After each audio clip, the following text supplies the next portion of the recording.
algunos capítulos. Y ahora, desde el día de hoy, está también disponible el texto de Arnold Hauser, el concepto de barroco, el barroco de las Cortes Católicas, el barroco protestante y burgués, de la página 91 a la 151. ¿Sí? Este es un texto que está disponible también en internet, de allí me lo pasó y agradezco a Belén da Costa, que me consiguió rápidamente el formato digital. Y que, como les decía, este PowerPoint todavía no lo puedo subir porque tiene imágenes muy pesadas y estuve fraccionándolo en 4 inclusive, pero hay unas secciones que tienen imágenes muy pesadas, así que la estoy teniendo que transformar porque, bueno, yo acciono mis PowerPoint, los tengo que colocar de manera sin acción en pantallas simples para poder imprimirlo en PDF y dejarlos disponibles a ustedes para su estudio. ¿Desde qué página, profe, de Hauser podría repetir? Básicamente tenemos que empezar por definir el concepto de barroco, ¿sí? Y Arnold Hauser nos va a decir que el manierismo fue, como el gótico, un fenómeno europeo general, aunque se limitó a círculos mucho más estrechos que el arte cristiano del medioevo.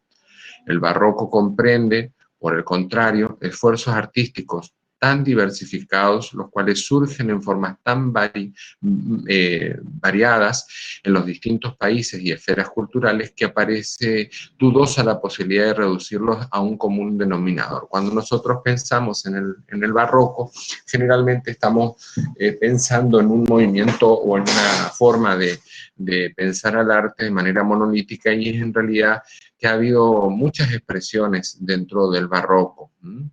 Las más importantes de estas ramificaciones secundarias es la del barroco cortesano y católico.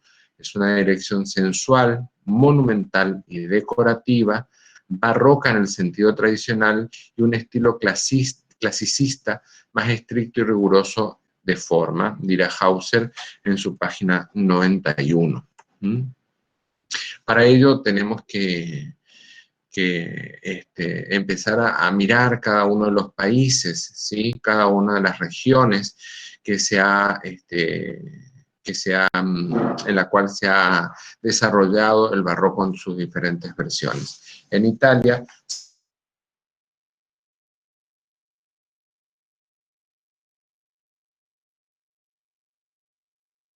en 1650 aproximadamente en adelante, y todo el 1700. Aquí tenemos una de las portadas que va a dar como el portal de ingreso a lo que será considerado como el barroco italiano. Giacomo della Porta, esta es la iglesia del Gesù en Roma, construida entre 1575 y 1577, es la fachada que va a servir como modelo aplicable absolutamente a muchísimas, prácticamente todas las construcciones barrocas. ¿Qué hace esta fachada? Prácticamente construye un altar en su fachada. El altar estaba generalmente reservado a el coronamiento de toda la iglesia, o sea, el lugar donde era el lugar más importante de la iglesia es el altar, y ese altar sale y se construye en varios niveles en la fachada. Y esto es lo que Della Porta va a plantear como modelo que se va a aplicar inclusive en, por ejemplo, las misiones jesuíticas y las construcciones de la Compañía de Jesús aquí en América y en el resto del mundo. Por otro lado, vamos a tener esta fachada, ustedes van a ver, tiene una serie de elementos como las columnas, la sucesión,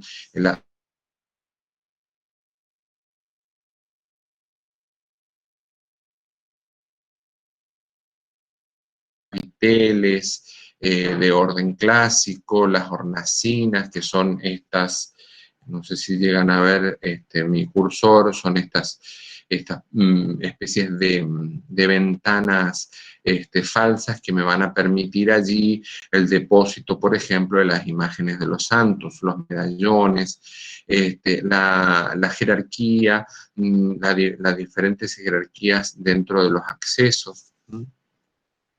Pero va a ser una fachada resuelta de forma plana. Esta es la particularidad de Della Porta, cuando en realidad también Borromini ya no se contentó con decorar una pared valiéndose de los órdenes tomados de la arquitectura clásica, sino que compuso su iglesia agrupando formas diferentes. La gran cúpula, las torres de los lados y la fachada empiezan a componerse y empiezan a retraerse y adelantarse algunos volúmenes. Una de las características que va a ser muy llamativo y muy renovador al barroco. Francesco Borromini y Carlo Rinaldi van a construir esta iglesia de la Santa Agnese en la Piazza Navona en Roma, perdón. El interior de esta iglesia nos empieza a realmente sorprender, a obnubilar, a generar una serie de asombros en función de los movimientos que van a entrar entre el cóncavo y el convexo, ¿sí? Esas ideas entre las curvas entrantes y salientes van a hacer que haya un intento de réplica, por ejemplo, en este techo de lo que sería el cielo. Y la idea sería del barroco es la de impresionar, la de teatralizar el espacio. Y allí va a estar el secreto del barroco. Hacer como si uno entra en una escena teatral dispuesto a presenciar lo que es la magia de la religión. Si la finalidad del teatro es deleitarnos con la visión de un mundo maravilloso de luz y fastuosidad, ¿por qué un artista se proyectará una iglesia que proyectara una iglesia no tendría perfecto derecho a ofrecernos una idea de pompa y magnificencia aún mayores para hacernos pensar en las de la mansión, en una mansión celeste? O sea, esto es lo que nos promete Dios en el más allá. El cielo está ofrecido aquí en la tierra. Es una muestra de lo fastuoso que sería. Esto tiene que ver también con una serie de movimientos que se van a dar, ¿sí? Se da la reforma del protestantismo que plantea volver a los inicios del cristianismo, un cristianismo austero, arcaico, principista desde el punto de vista de la observancia plena de la pobreza. Y la contrarreforma va a venir a decir, no, hay que reforzar el discurso de que los que permanezcan en la Iglesia Católica tienen realmente garantizado un más allá de la muerte con este esplendor. Aquí vemos otro de las imágenes del interior de esta iglesia, en la Piazza Navona. Pero la Iglesia Católica pensaba en aquella época de distinta manera. Cuanto más predicaban los protestantes contra el aspecto externo de las iglesias, más afanosa se volvía la Iglesia romana en poner a su servicio las facultades de los artistas. Esto lo va a decir Gombrich, ¿sí? Este arte supremo de la decoración teatral fue principalmente desarrollado por un artista que va a ser Gian Lorenzo Bernini. Bernini, ¿sí? Va a ser un genio en reproducir una expresión del rostro tal vez como nadie quien hizo uso de esta facultad suyo, tal como lo hizo Rembrandt, de su profundo conocimiento de la conducta humana, para conferir una forma visible a la experiencia religiosa. Trató de poner en la escultura, en este caso vamos a ver una imagen del conjunto escultórico llamado de Santa Susana. El éxtasis de Santa Teresa es esta escultura, este conjunto escultórico compuesto por Teresa, por un ángel y por esos rayos recubiertos en oro que están en Santa Susana, ahí en mi confusión. La iglesia de Santa Susana en Roma alberga este conjunto escultórico que a los que lo pudimos ver en vivo realmente nos sorprende porque parece flotando. El éxtasis era una de las situaciones que atravesaban los santos en su proceso de santificación, de vida, en el cual ellos sentían que levitaban, ¿sí? Lograban el éxtasis. Dicen en algunos casos que se lograba debido a los hongos que crecían en algún tipo de como productos planificados, que pasado mucho tiempo generaban unos hongos que producían algún tipo de alucinación. Pero en definitiva, el éxtasis de Santa Teresa, esta obra de Bernini, es una de las obras descollantes de la producción barroca y justamente está ahí expresándonos en la escultura esa magnificencia, en la expresividad máxima de sus ropas, de las formas. Parece que realmente están insuflando aire para que ella levite. Y esto se traduce también en los gestos, ¿no? Este gesto teatral, este gesto absolutamente realista de lo que es la situación de éxtasis. Si es cierto que las esculturas como el éxtasis de Santa Teresa de Bernini solo pueden ser juzgadas en el lugar en el que se realizaron, lo mismo sucede y aún en mayor medida con las decoraciones de las iglesias barrocas. O sea, este conjunto escultórico fue hecho para un lugar específico de la iglesia de Santa Susana. Es un lugar retraído, es una especie de pequeña capilla que se aparta de la nave central y está puesta, elevada, sosteniéndose como si fuera una repisa de ambos lados, y la luz que ingresa genera esta sensación de levedad, de estar flotando este pedazo de roca que implica este pedazo de mármol que tiene la forma tan sugestiva y tan bella que genera Bernini. Aquí podemos ver otra imagen, una imagen del cielo raso que se llama La adoración del Santo Nombre de Jesús en il Gesù, en una de las iglesias de la Compañía de Jesús. Está hecha por Giovanni Battista Gaulli. Y aquí vemos justamente esta escena absolutamente teatralizada de lo que es la presencia de Dios ante todo este séquito de personas que lo está viendo. Aparece realmente una idea como un instante en una obra teatral. Fíjense que aparecen sentados o recostados sobre las cornisas, hay esta idea de profundidad, de ascensión al cielo. La luz es importantísima, va a jugar un papel preponderante en la escena barroca siempre. El ingreso de luz va a estar siempre dramáticamente puesto para elevar el gesto, elevar la credibilidad inclusive, y generalmente también va a estar en sentido ascendente. Entonces esa luz nos va a convocar a mirar hacia el cielo. Al dejar que la pintura rompa así el marco, el artista deseaba confundirnos y abrumarnos, de modo que no sepamos ya qué es lo real y qué es lo ilusorio, va a decir Gombrich, ¿no? Esta imagen, imagínense ustedes, ahí hay imágenes que son escultóricas y hay pinturas. Es una cosa que nos va confundiendo y nos va llevando a ser parte inclusive de esta escena, a creernos que somos parte de esta escena. Una pintura como esta carece de sentido fuera del lugar para el que fue realizada. O sea, en este sentido, reforzar la idea que toda obra, ya sea escultórica, pictórica, arquitectónica, está pensada para el lugar.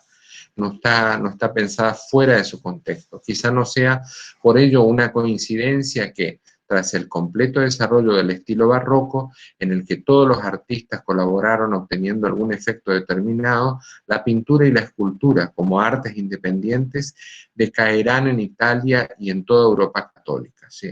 Es el momento cúlmine, el máximo esplendor de la escultura y la pintura. Va a ser en el barroco y luego decaerá. Vamos a ver ahora seguidamente el barroco en las cortes católicas. Esto es en relación con la iglesia, pero también se han desarrollado interesantes exponentes en las cortes católicas. La iconografía del arte sagrado católico se fija y esquematiza.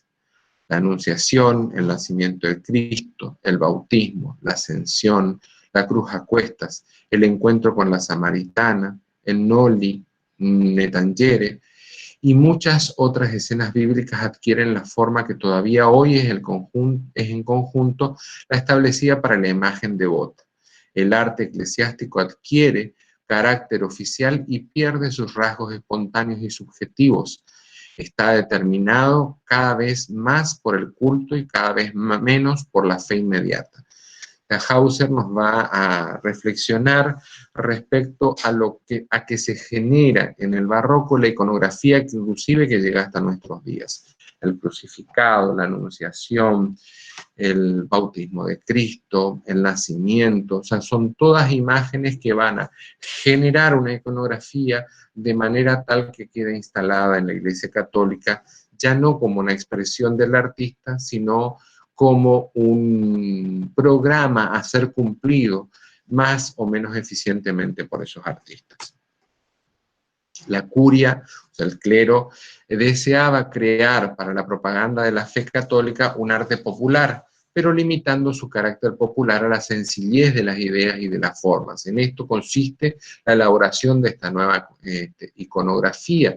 ¿Por qué? Porque la gente tenía que reconocer de manera directa a qué se estaba refiriendo. O sea, nosotros, una vez adentrados en ciertas ideas de la historia del arte, vamos a poder reconocer, por ejemplo, la Anunciación, la Asunción de María, o sea, si tiene tales o cuales componentes, si es una coronación, si es un bautismo, por ejemplo, si es Jesús o San Pedro Niño. O sea, hay una serie de elementos que van a servir inclusive muchísimo para la catequesis. O sea, las imágenes, acuérdense que todavía muy poca gente podía leer y menos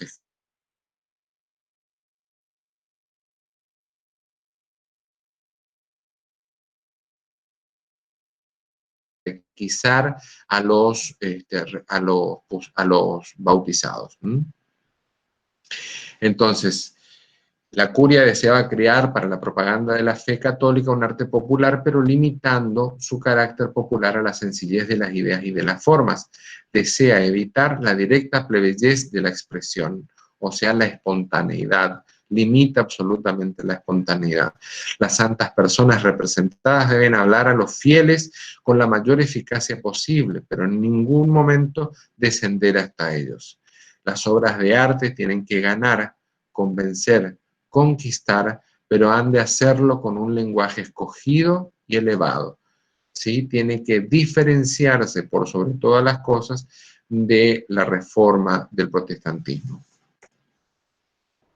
Aquí vamos a tener una escena de unos parroquianos a cargo del Caravaggio, llamado en realidad Michelangelo Marizzi, la vocación de San Mateo. Esta imagen de un santo, pero en contextos contemporáneos, o sea, que lo que hace ayorna las imágenes de la Iglesia Católica a los contextos contemporáneos del barroco.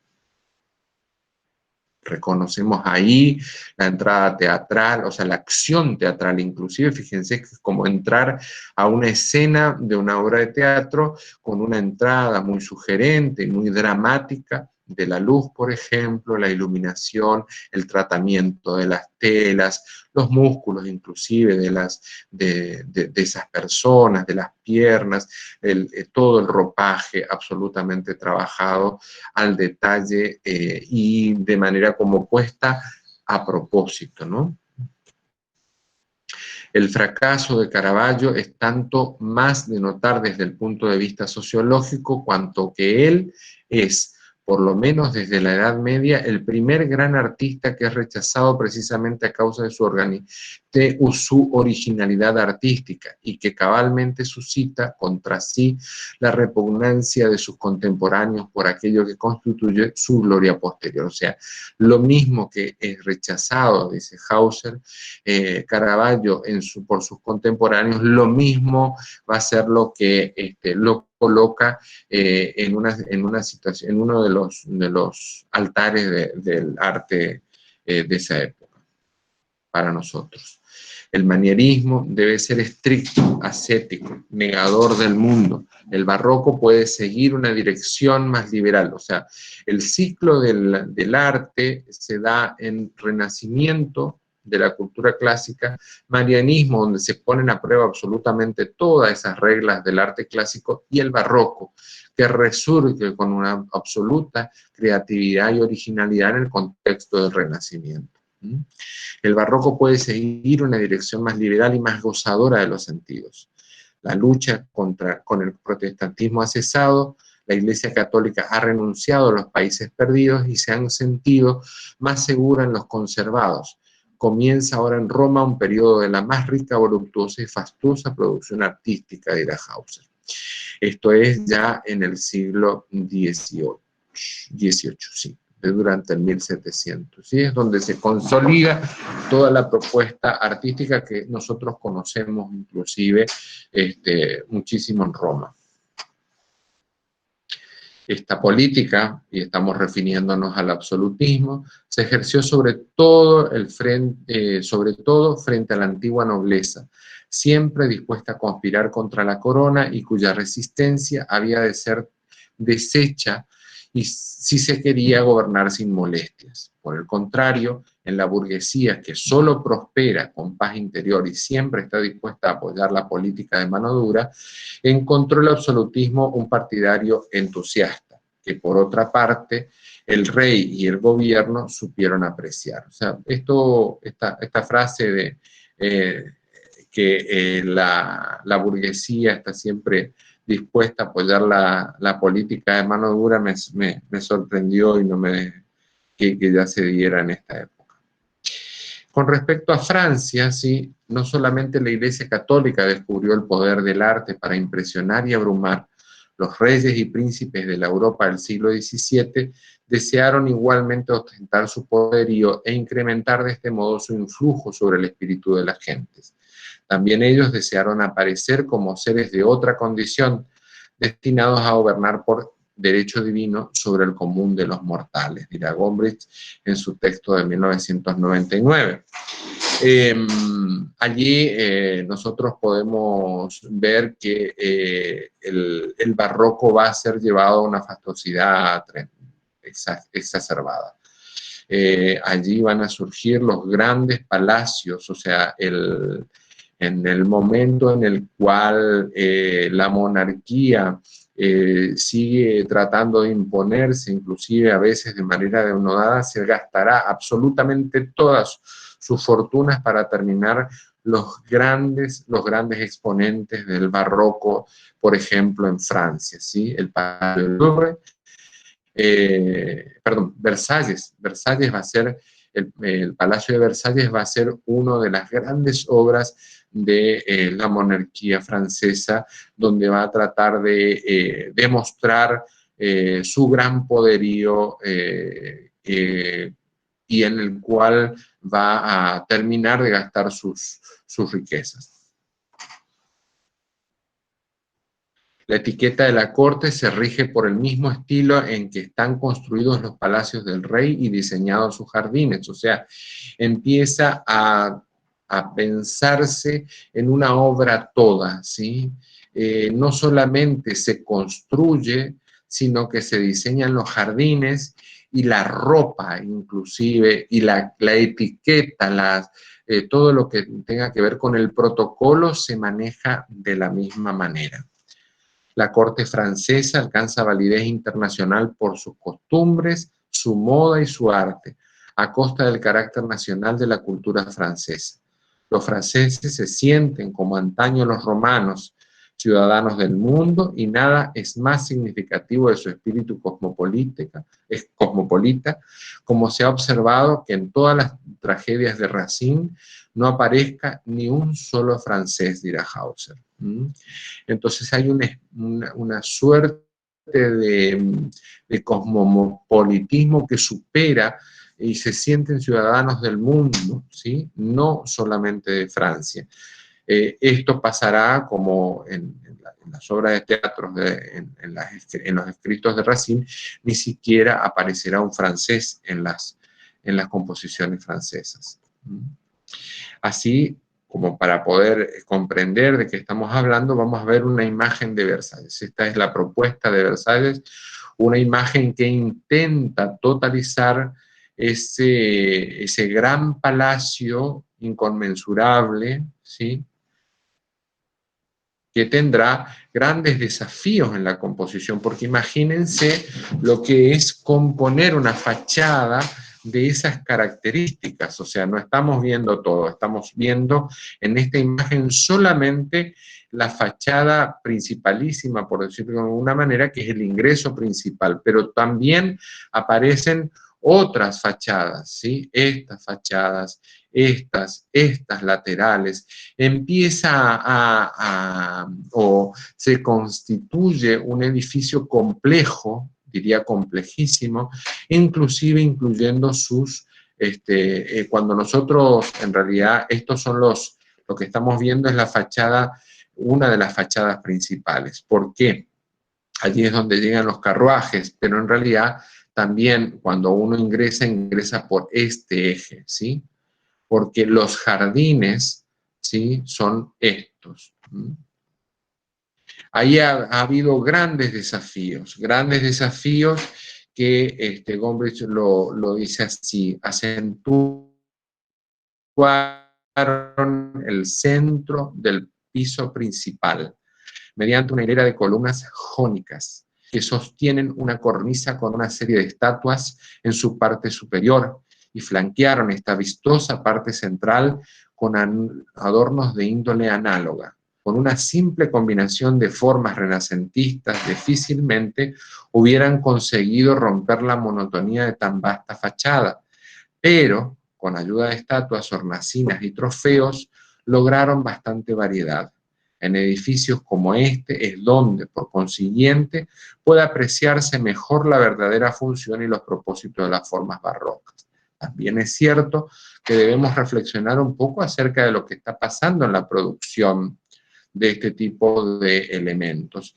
Y empieza a trabajarse cada vez más una producción de los diferentes elementos que hacen, por ejemplo, a la arquitectura en este caso, como decíamos, hornacinas, esculturas, trofeos, que van a empezar a producirse, si no de manera industrial, ya van a empezar a reproducirse un poco más en serie, ¿sí? Más adelante se dará la gran revolución industrial, pero en este momento empiezan a incrementarse la producción en serie. Aquí vemos imágenes de lo que son los jardines inconmensurables, o sea, si lo que nosotros veíamos como esos ejes que partían en el centro y en las dos diagonales, esto es del otro lado, donde inclusive contiene un lago, contiene fuentes, contiene esculturas, y que está continuamente paseado por todos los integrantes de la corte, ¿sí? Los va a integrar, los va a mantener cercanos. Aquí vemos también la fastuosidad de sus interiores. Se fabrica no solamente el artesanado de sus cielos rasos, también van a entrar a jugar el diseño de sus luminarias, porque esto había que iluminarlo.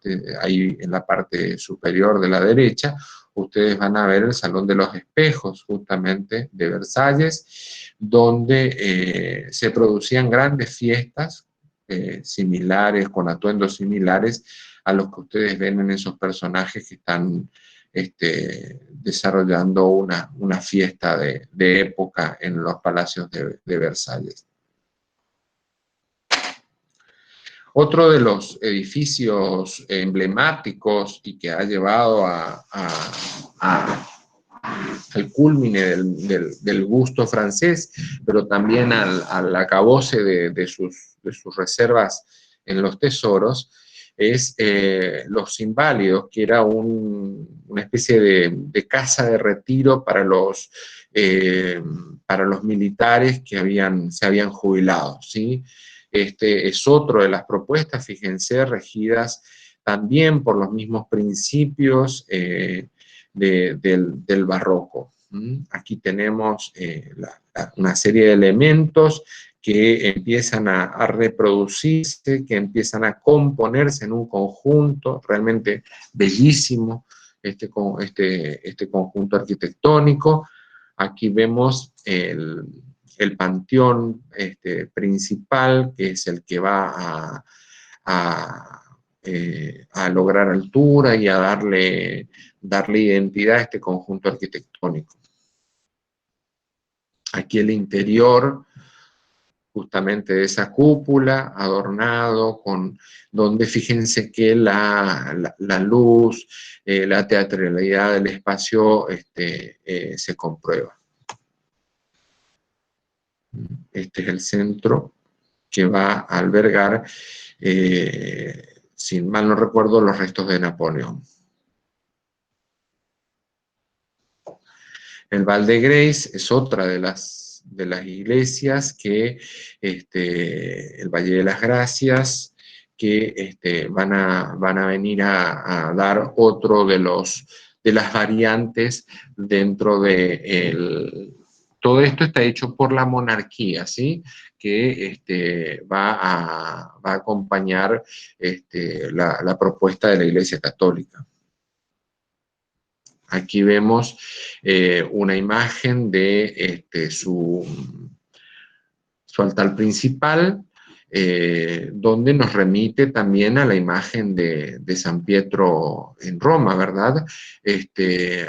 Hay esas columnas espiraladas, también de por sí con todas ranuradas, esas nos remiten justamente al espacio central de San Pietro en el Montorio.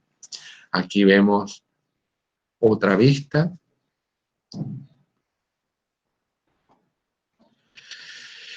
Y nos dice Gombrich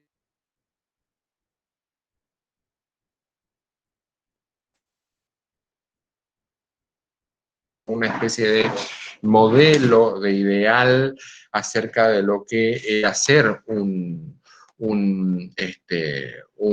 monarca. Entonces todos van a intentar emular su propio pequeño Versalles. Cada pequeño monasterio de Austria o de España quería competir con la impresionante magnitud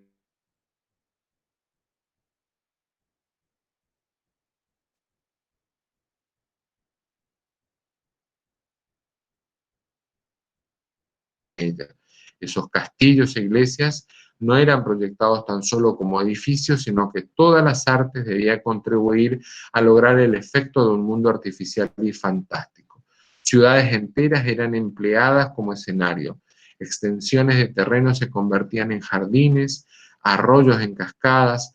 A los artistas se les dejaba rienda suelta para que hicieran planos siguiendo su sentir, así como para trasladar sus más insólitas visiones a la piedra y al estuco dorado. Aquí muchos dicen que el barroco es el inicio del ciclo moderno en el arte, ¿sí? Acá fíjense que aparecen las formas clásicas con un sentir romántico, una rienda suelta a la creatividad y a la originalidad. Para eso vamos también a ver lo que aconteció en Austria, ¿sí? En Austria palacio de Lucas von Hildebrandt en el Alto Belvedere de Viena, nos está también dando una reminiscencia al modelo impuesto por Versalles, ¿sí? Empieza, obviamente, que a fluir muchísimo más la cultura en toda Europa, ¿m?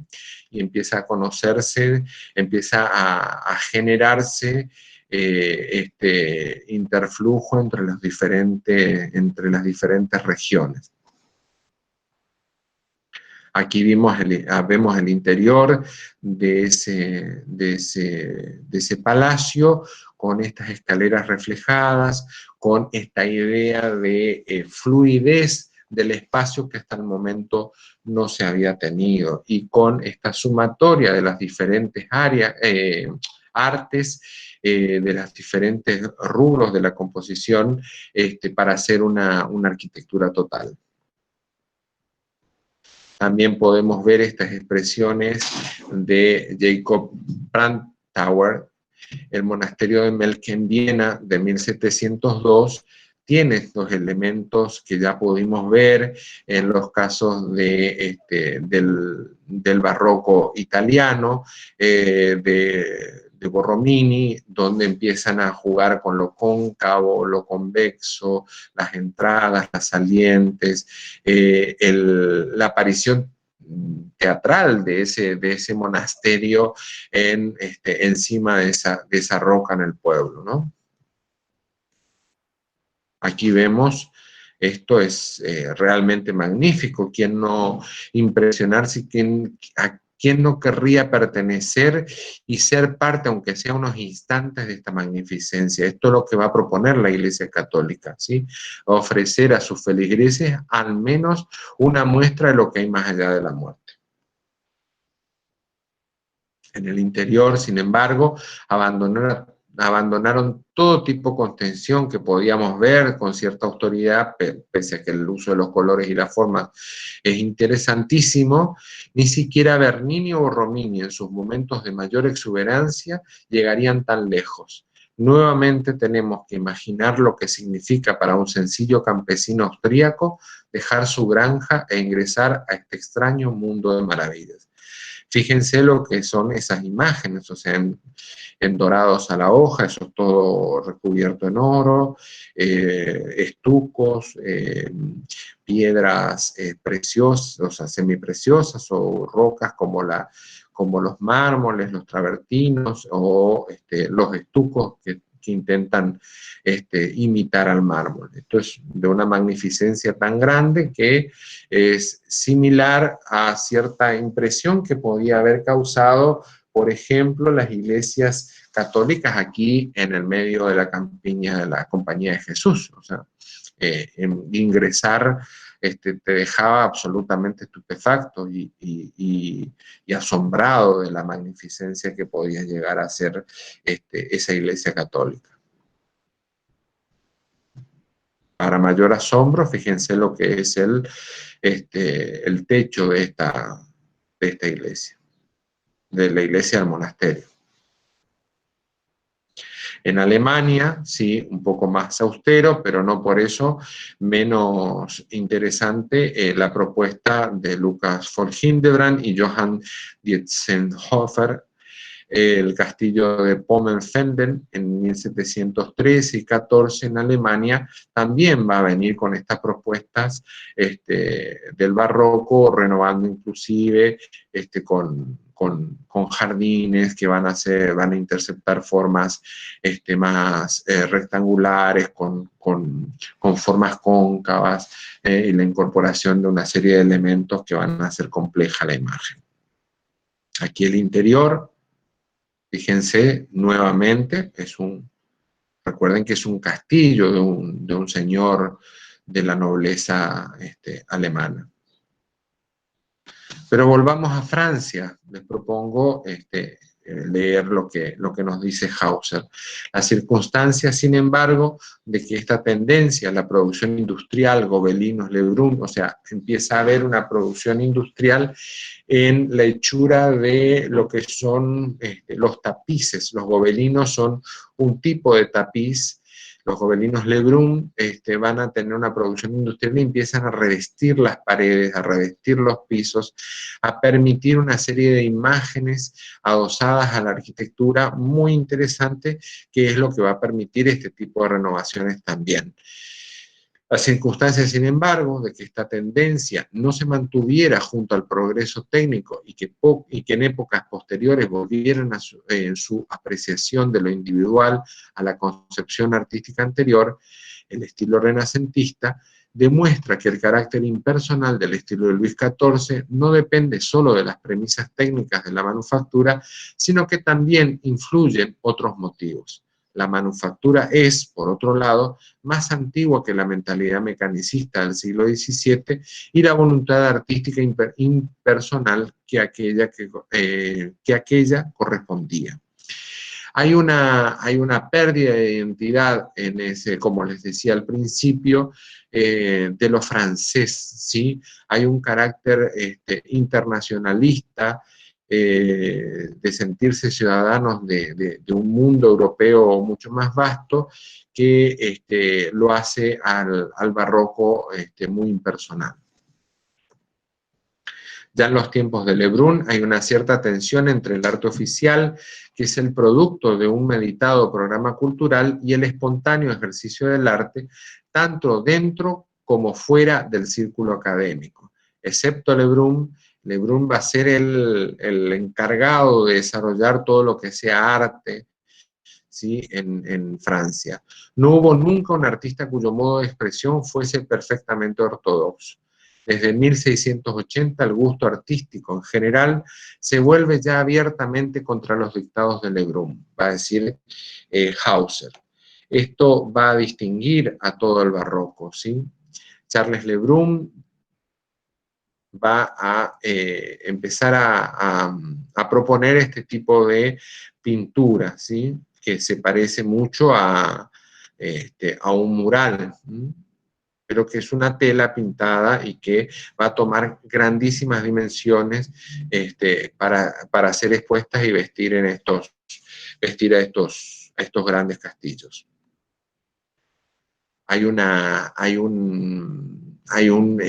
Empieza a desarrollarse un gusto cercano al burgués, empieza a tener temáticas de interés por una burguesía que no está formada, que no ha recibido estudios y sí ha tenido éxitos económicos.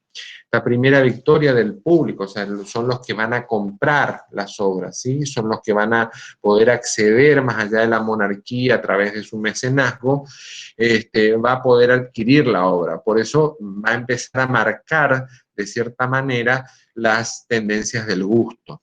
La primera victoria, como dice Hauser, del público, Lego halla su explicación en parte en que los encargos que Luis XIV hacía confiar a los artistas se hicieron cada vez más escasos hacia el fin de su gobierno, y la academia está obligada en mayor o menor grado a dirigirse al amplio público para compensar la falta de la subvención. O sea, pierde, como les decía, en esta época donde se intenta demostrar el mayor poderío de la monarquía, pierde absolutamente todo, prácticamente todos sus recursos. Se han llegado por ejemplo, a calentar los palacios quemándose los muebles, porque ha habido una pérdida de riquezas tremenda, porque la monarquía vivía de los impuestos y cada vez tenía menos incidencia, menos fuerza, digamos, como para poder cobrar estos impuestos. La burguesía toma el poder, o sea, en la Revolución Francesa, o sea, eso es el producto de una situación que venía gestándose a través de muchos años, y entonces la burguesía, por ejemplo, es una de las que va a entrar a compensar justamente el retraimiento de la corte en los encargos. El barroco protestante y burgués, ¿sí? Es algo que debemos también mirar porque ha tenido sus versiones, justamente porque es la burguesía, en muchos de los casos, es protestante, y la burguesía también es producto del protestantismo. ¿Por qué? Porque va a predicar una vida mucho más austera, retraída en los gastos, que le permite acumular, ¿sí? Acumular en función de la empresa burguesa. La idea católica se unió de manera tan natural con la monarquía como el protestantismo del norte se identificó con la república. El catolicismo derivaba de Dios, la soberanía de los príncipes, de acuerdo con el principio de la representación de los fieles por el Estado eclesiástico. Por el contrario, el protestantismo, con su doctrina de la filiación inmediata respecto de Dios, era esencialmente antiautoritaria. La elección de confesión se acomodaba, empero, muchas veces a la actitud política. Inmediatamente después de la decisión, los católicos eran todavía en el norte casi tan numerosos como los protestantes, y solo más tarde se pasaron al campo protestante, dirá Hauser.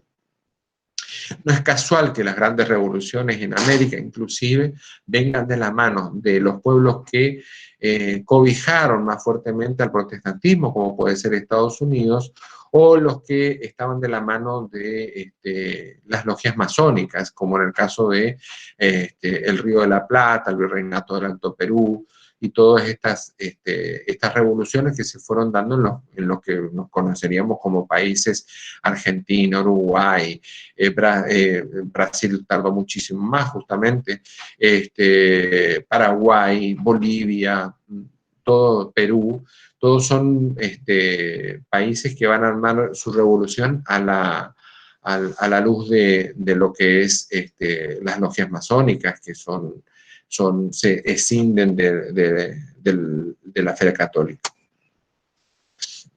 Así vamos a ver en los Países Bajos, lo que hoy es Holanda, el protestantismo y la burguesía, ¿sí? Las historias bíblicas, ¿cómo estamos de tiempo? Bien.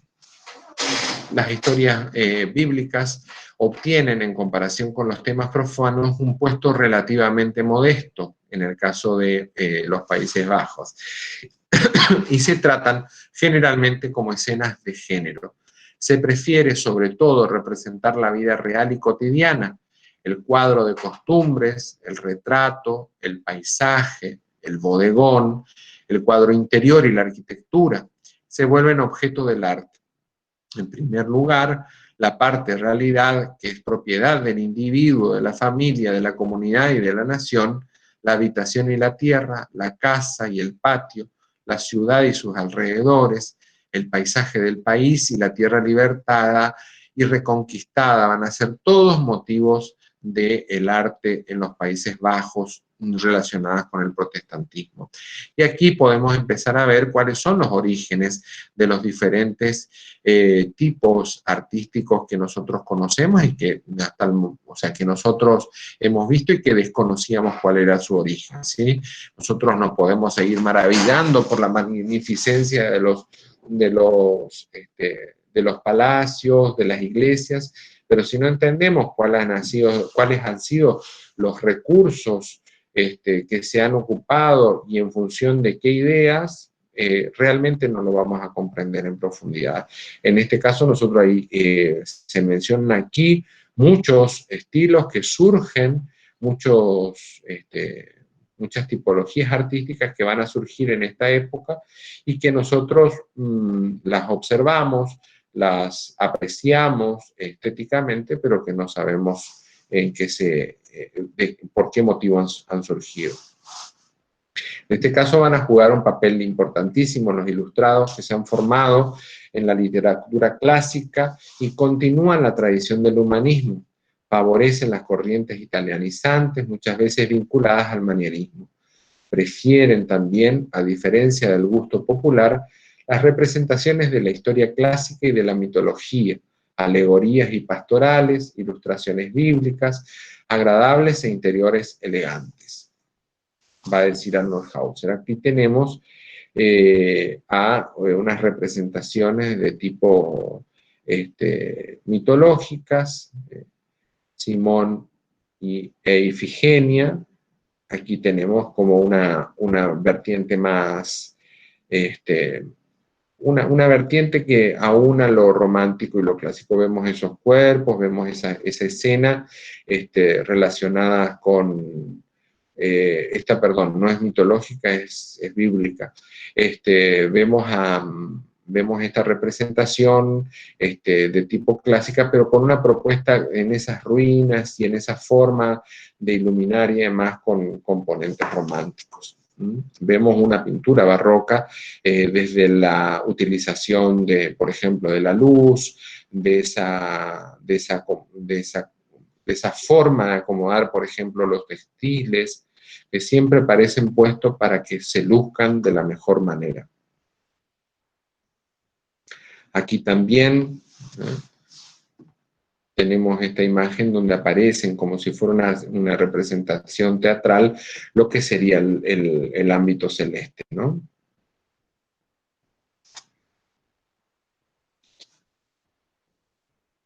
Otra escena por el cual tenían especial predilección. También va a ser otro de los sectores que va a imprimir cierto gusto, va a ser la burguesía no intelectual, ¿sí? Estos tres, Terboch, Metsu y Netscher, trabajan evidentemente para los estratos más elegantes y ricos de la burguesía. Peter de Hoch y Bemer van Delft para un círculo desde luego más modesto. Jan Steen y Nicolas Maes también, por el contrario, según parece, sus clientes en todas las categorías de la sociedad y son los que nos van a dar este tipo de representaciones, ¿sí? Derboch, de 1660, va a pintar este interior de una señorita leyendo el texto. Va a representar una escena doméstica de la burguesía. Aquí también el acceso a la lectura es uno de los temas que va de la mujer a la lectura. La mujer, fíjense que le lee la carta a su sirvienta. Su sirvienta le trae la carta y ella lo lee. Hay una serie de elementos que van a componer el cuadro. Fíjense que si bien los ropajes siguen siendo puestos de manera primorosa, muy, muy cuidada, son mucho más sencillos que lo que aparecen en Italia, en Alemania. Aquí también la austeridad va tomando el cuadro, las composiciones son más sencillas, se remiten a interiores, generalmente de escenas de familias o visitantes burgueses. Una de las grandes obras de la historia del arte de Johann Wimmer, La chica del arete de perla, una composición, un retrato individual. Esto es propio de la época, surge después del Renacimiento, con el individuo, con la persona. Es una de las grandes obras porque logra, a través de ese giro de la cabeza y de la representación en el escorzo, una idea de estar siempre mirándonos, no importa dónde nos ubiquemos. Jan Steen con La familia feliz, un poco caricaturesca, por decirlo de alguna manera, la actitud está representando también a ese burgués no intelectual, como lo definía Arnold Hauser. El tamborillero desobediente, una escena doméstica también, de una madre retando a su hijo por hacer ruido, en la hora de la siesta de él o la bebé, nos ilustra gusto por los nuevos tipos de pintura en los Países Bajos. La compra de objetos de homenaje, o sea, los cubiertos, los platos, los vasos y adornos, especialmente también los cuadros, se convirtió de cierta manera en una forma preferida de colocar el dinero que el burgués tenía, ¿sí? Los que podían tomar parte también gentes relativamente modestas. Estas compraban cuadros, ante todo muchas veces, porque no había otra cosa que comprar. Después también porque los demás, y precisamente gente más elevadas, los compraban igualmente, porque lucían bien en su casa y producían un efecto de respetabilidad y en último término se podían vender otra vez. O sea, una manera de acumular, de acumulación, la posibilidad de comprar y tener. Y a su vez, una de las cosas es el de hacer dignos los espacios, ¿sí? El de emular eso que habían conocido en alguna visita, en alguna fiesta de los señores del castillo, del palacio. Arte y poder en Europa de la segunda mitad del siglo XVII y XVIII. Sí, esta clase es bastante extensa, pero hemos llegado de cierta manera al final. ¿Alguna pregunta?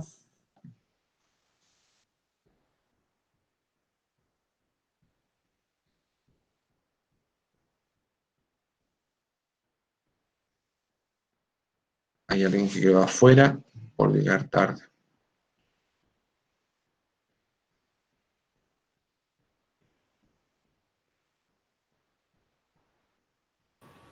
¿Alguna pregunta? María de los Ángeles, dispuesta. Una consulta sobre la bibliografía para trabajar con respecto al trabajo práctico. Un momento, por favor, porque estoy conectado a un Bluetooth y no te escucho.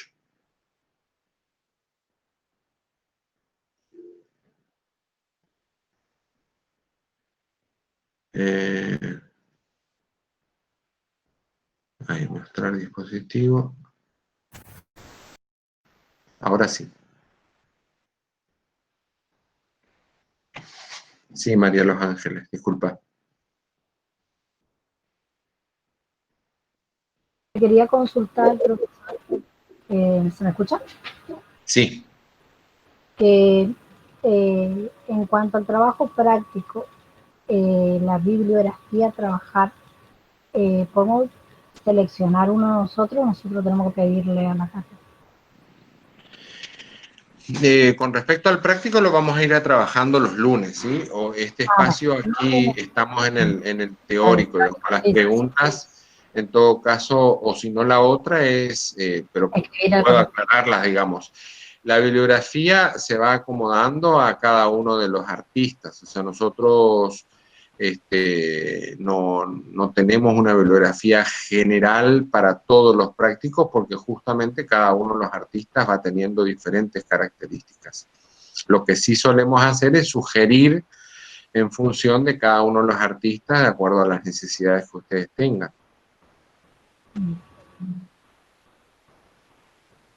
¿Alguna pregunta con respecto a este tema que se desarrolló? Que ya estamos bien. Lo que pasa, el barroco, ahí preguntan si en Corrientes podemos observar algunas obras del estilo barroco. Digamos, cuando se produce la colonia en Corrientes, nosotros vamos a tener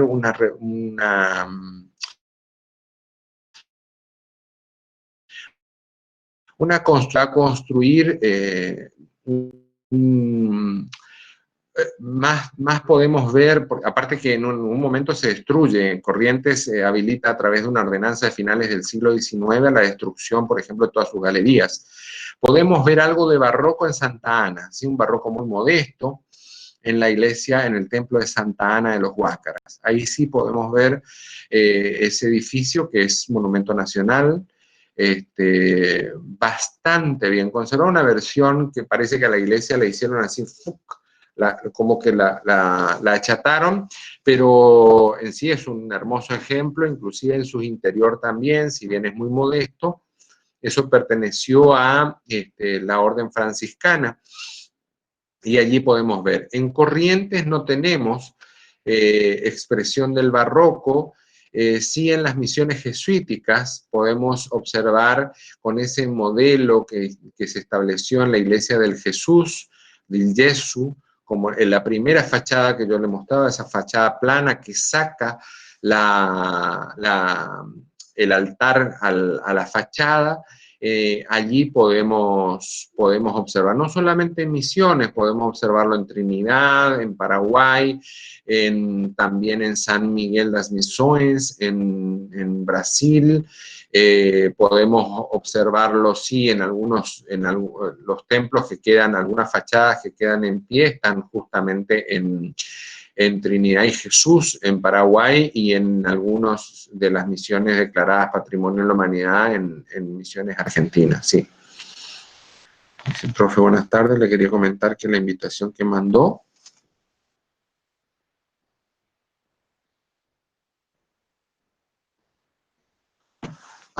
tal vez haya tenido un error de tipeo, o porque la invitación que yo mandé hoy tiene que ver con la clase del lunes.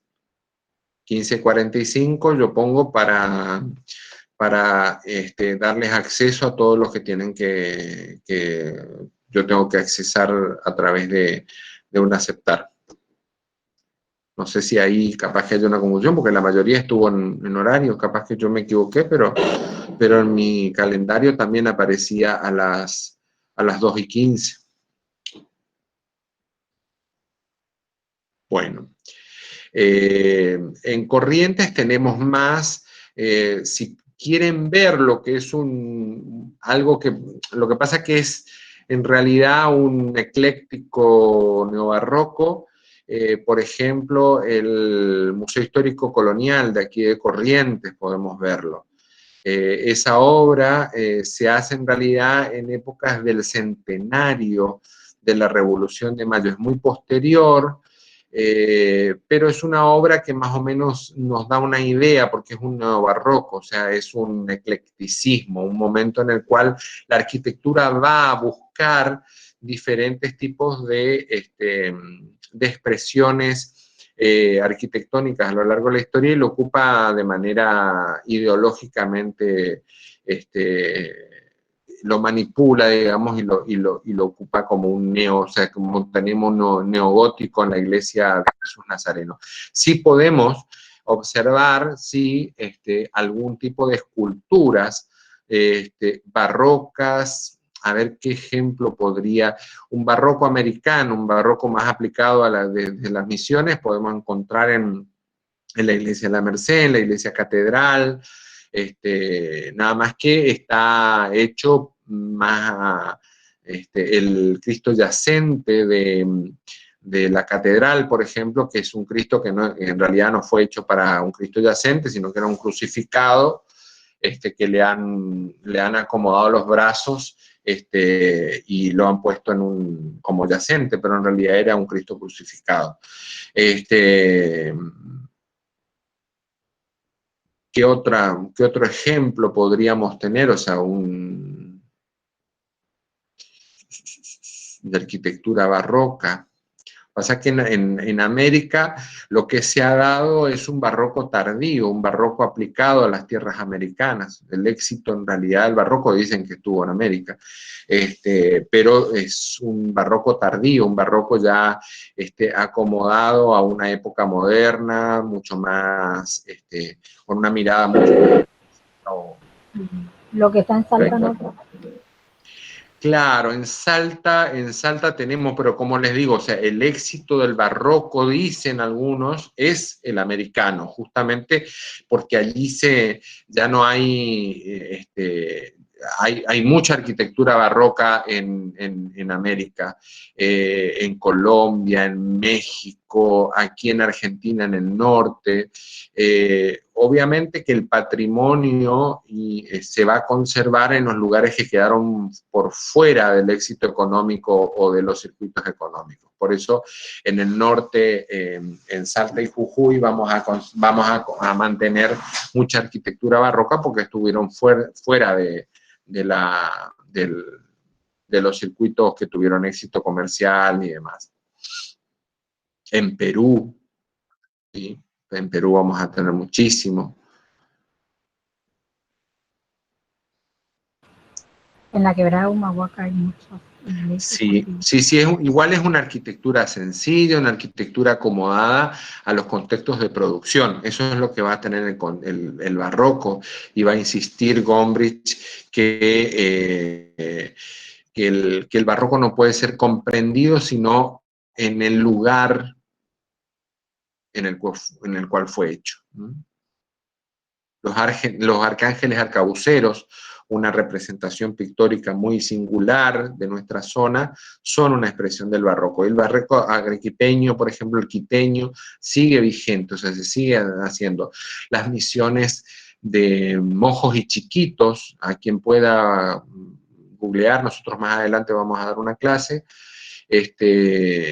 allí se puede comprobar justamente lo que es el barroco americano, que es el éxito, y vamos a tener una clase.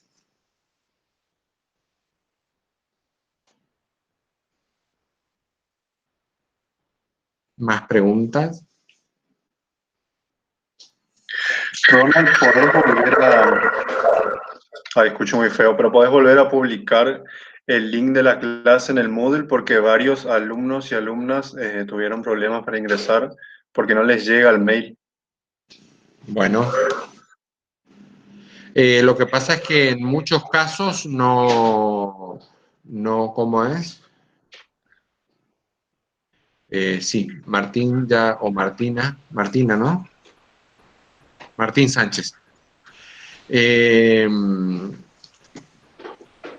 Dos cuestiones. Una, que no todos los estudiantes y las estudiantes me han mandado un correo con su dirección para confirmar la dirección. Yo a todo el que se ha comunicado al correo electrónico de comunidad Gmail, yo lo he agendado, ¿sí?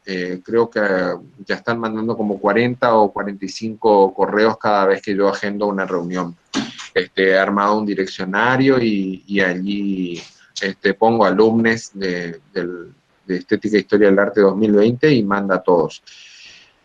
Si no estuvieron bien enviados los correos, en el caso de que hayan mandado un correo grupal y que hayan tenido diferentes direcciones erradas, ya no puedo saber, pero sean solidarios, por favor, y pásense en los WhatsApp la dirección de la reunión en el Meet, y me parece que así todos pueden desarrollar.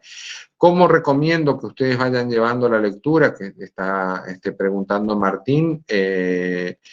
Pues yo ya he levantado el material, la clase pasada, más o menos la clase pasada de lo que iba a ser la de hoy. Lo de hoy me resta solamente subir los PowerPoint para que ustedes vean dónde se va poniendo el acento nada más en los textos, pero tienen que ir leyendo y señalando, ¿sí? Señalando qué hay en cada cosa, de qué se habla. Por eso es lo que yo también voy remarcando algunas citas textuales de los autores que se utilizan para... Una mosca que me está enloqueciendo. De los autores que se utilizan para cada una de las clases. Todas las clases se definieron para este año en función de que se tenga una bibliografía que respalde y que ustedes puedan estudiarlo. En el primer parcial, ustedes van a tener 1 hora y media o 2, no sé cuánto, y se va a dar unas consignas al azar, y ustedes tienen que desarrollar esas consignas, ¿sí? Van a tener a disposición absolutamente toda la literatura y se les va a pedir, una de las cosas es hacer citas textuales, o sea, que tengan identificado algunas ideas principales relacionadas con cada uno de las preguntas. Y en el segundo parcial van a tener a disposición 6 horas para la elaboración de un video minuto. Por lo tanto, también tienen que tener estudiado todos los temas porque les va a tocar un tema al azar que puede pasar varios estilos o puede dedicarse a un solo estilo, y allí tendrían que elaborar en grupos de 4 o de 5 personas un video minuto que lo van a entregar en ese lapso de las 6 horas.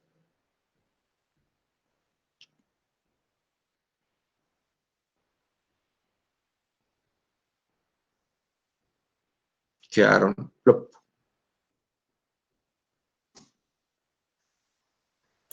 Profe, Sí. buenas tardes. ¿Cómo estás? Ese video minuto es una especie de desarrollo de la temática, digamos. Se les va a dar una consigna, imagino, por ejemplo, qué sé yo, el retrato y sus variables a lo largo de la historia del arte, por ejemplo, qué sé yo, o cierta cuestión relacionada, en el caso del segundo parcial va a estar con arte y comunicación, por lo tanto seguramente tendrá que ver con algún concepto central que atraviesen los diferentes momentos de la historia del arte relacionado con el arte y con la comunicación.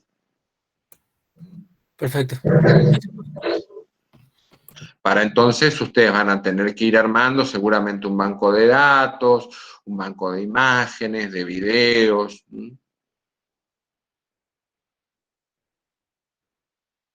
¿Qué decía? ¿Quién preguntaba? ¿Cuándo es el primer parcial? Está todo... Yo ya les pasé todo eso. Quieren como... pero les puedo leer. Les puedo leer, no hay ningún problema. Soy una persona de mucha paciencia. Vamos a mentir.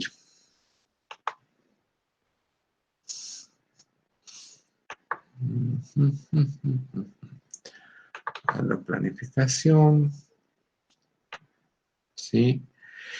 El primer parcial va a rendirse el 30 de septiembre.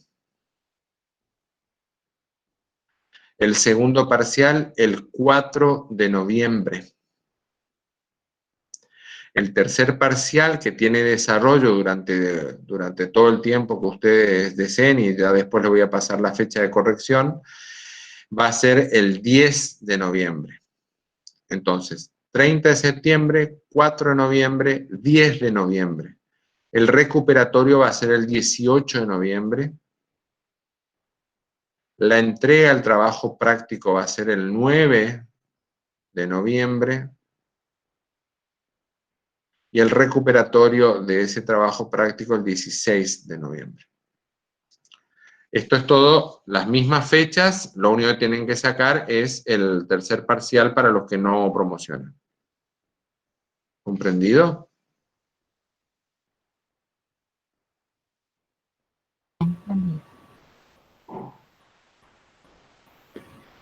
Gracias, Memphis.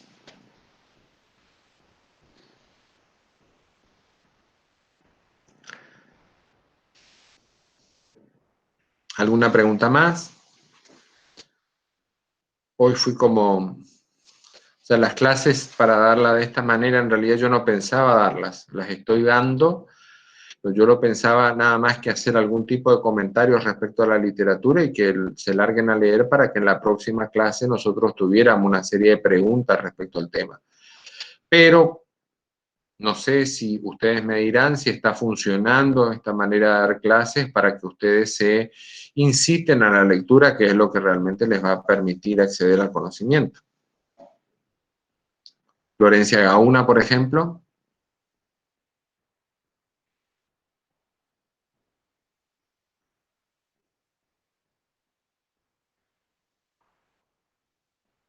Florencia.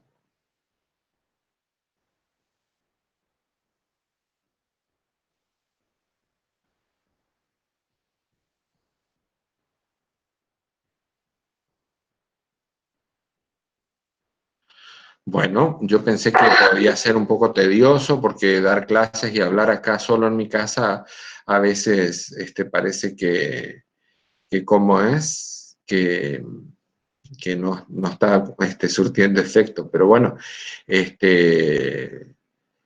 lo que pasa es que también una clase presencial uno tiene, y en este tipo de clases yo tengo una serie de dichos y modos de decir las cosas que, no sé, a veces me atemoriza que circulen por ahí, por las redes y demás, ridiculizándome. Pero bueno.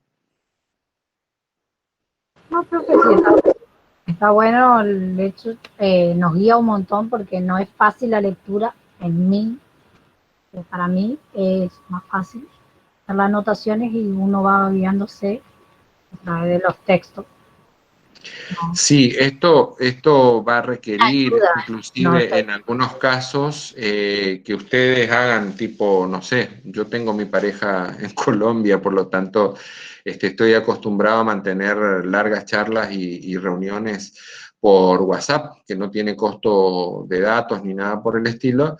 Inclusive juntarse a estudiar con un compañero o una compañera, o dos o tres, porque las lecturas uno lee, el otro escucha, el otro comenta, el otro busca en internet, las imágenes van nutriéndose de esa manera, porque mis apoyaturas gráfico-visuales no contienen todas las imágenes que se mencionan en los textos, sí contienen las que yo considero principales o las que he podido conseguir, inclusive en algunos casos no están disponibles. Pero me parece que va a requerir que ustedes se pongan a estudiar, que dediquen 2 o 3 horas, al menos 2 días, para abordar los textos, que es lo que me requiere a mí cada vez que voy a preparar la clase.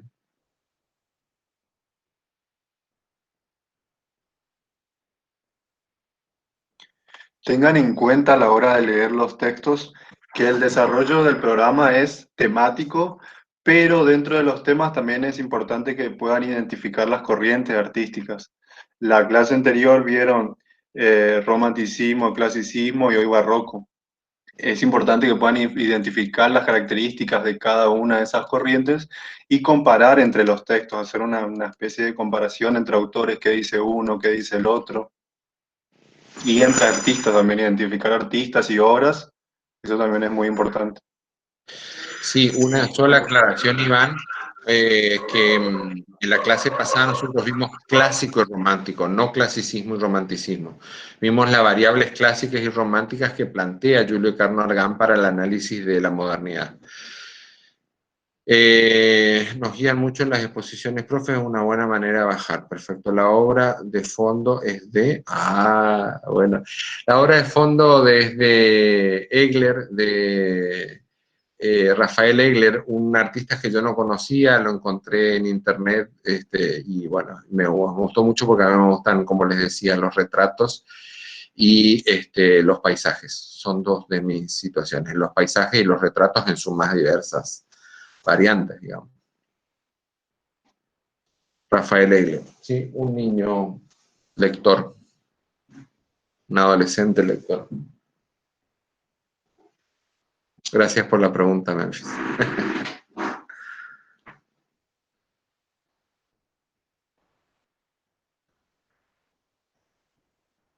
¿Alguna pregunta más?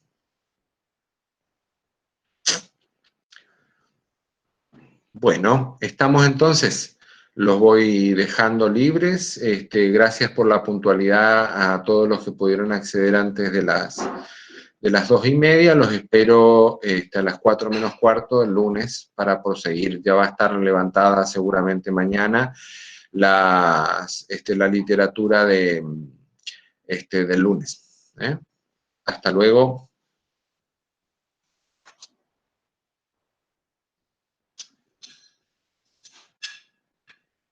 Bueno, gracias. Hasta luego, hasta luego.